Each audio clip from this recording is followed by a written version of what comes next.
पंखा है, एसी है, फर्नीचर है, बाथरूम फिटिंग है, टोटी है, गीजर है, शौचालय में लगा कम्बोर्ड है, खिड़की दरवाजा के पर्दे सहित कि इन लोगों की भाषा बिल्कुल ही विकृत है, अनर्गल बात बोलते रहते हैं। इसलिए हमने माननीय भवन निर्माण मंत्री जी से अनुरोध किया है कि इसका भौतिक सत्यापन कराइए। हमारे साथ बात करने के लिए जदयू के मुख्य प्रवक्ता नीरज कुमार सर हम बात करेंगे। नीरज जी, जिस तरह से जो है राबड़ी आवास खाली कराने की आपने बात कही, उसके बाद जो है उसके अगले दिन जो है टोटी ऊटी जो बात आपने कर रहे थे, गमले चल गए, क्या कहेंगे? खाली करेगा? गमला बंगले का था, वह निजी था या किसका था मैं नहीं जानता। वो गमला अब तक पता नहीं चला है। तो आखिर किसकी अनुमति से वो गमला गया, कहां गया? क्योंकि कल यह आरोप लगा देंगे कि हम लोग कोई परिवार के सदस्य नहीं थे तो हमारे घर में अनधिकृत प्रवेश हो गया। तो हमने भवन निर्माण विभाग से यह अनुरोध किया है कि भाई 2006 से लगातार लालू जी का परिवार वहीं रह रहा है, तो बहुत बार सरकारी सुविधाओं का लाभ इनको मिला है। क्योंकि कैबिनेट मंत्री का दर्जा जब रहेगा तो आपको मिलता है, जो सोफा खरीदना, ये खरीदना, बहुत सारे चीज़ों का, तो उसको वह सरकार की संपत्ति है। तो सरकार की संपत्ति अब इतना बड़ा एरिया है, 89,000 स्क्वायर फीट में वो बना हुआ है।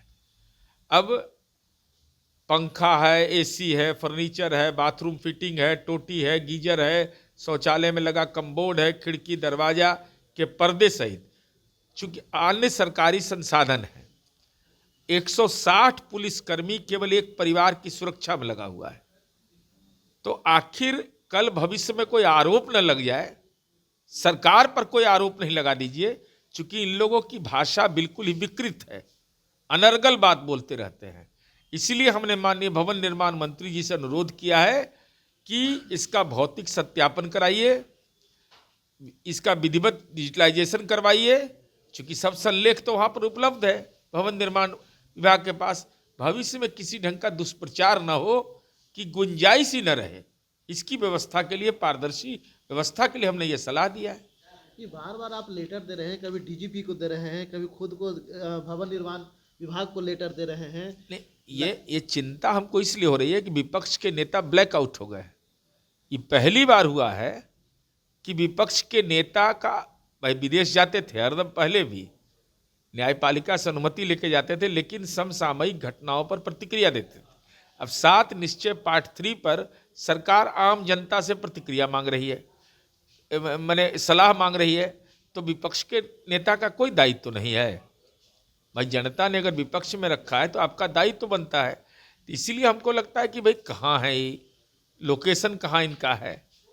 अब घर का बंगला, उस घर में यह भी रहते हैं, रात में गमला लेके जा रहा है कोई देख, अभी तक कोई कबूल नहीं किया है कि हाँ हमारे अनुमति से वो गमला ले जाया गया, या हमको जानकारी है या नहीं है।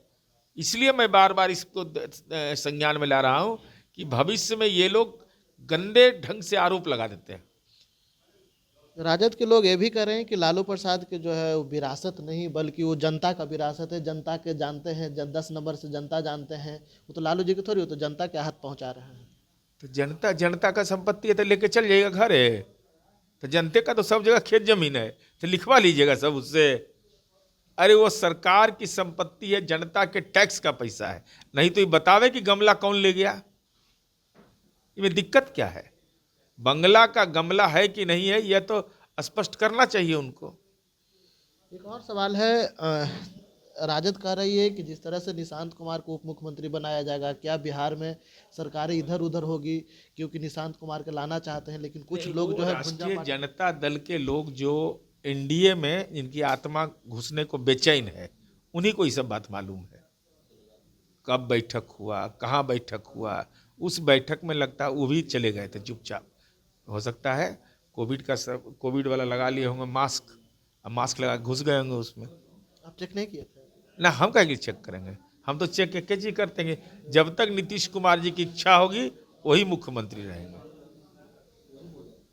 देखिए, जदयू के प्रवक्ता नीरज कुमार ने सीधा सीधा कह दिया है कि अब जो है किसी भी तरह से कुछ नहीं होगा, लेकिन जब तक बिहार के मुख्यमंत्री नीतीश कुमार की इच्छा है तब तक ही बिहार के कुर्सी पर विराजमान रहेंगे, क्योंकि नीतीश कुमार जो है 20 साल से अधिक से जो है बिहार में सुशासन की सरकारें चला रहे हैं और आगे भी चलाते रहेंगे। इनसाइडर लाइव के लिए पटना से बरजेश कुमार।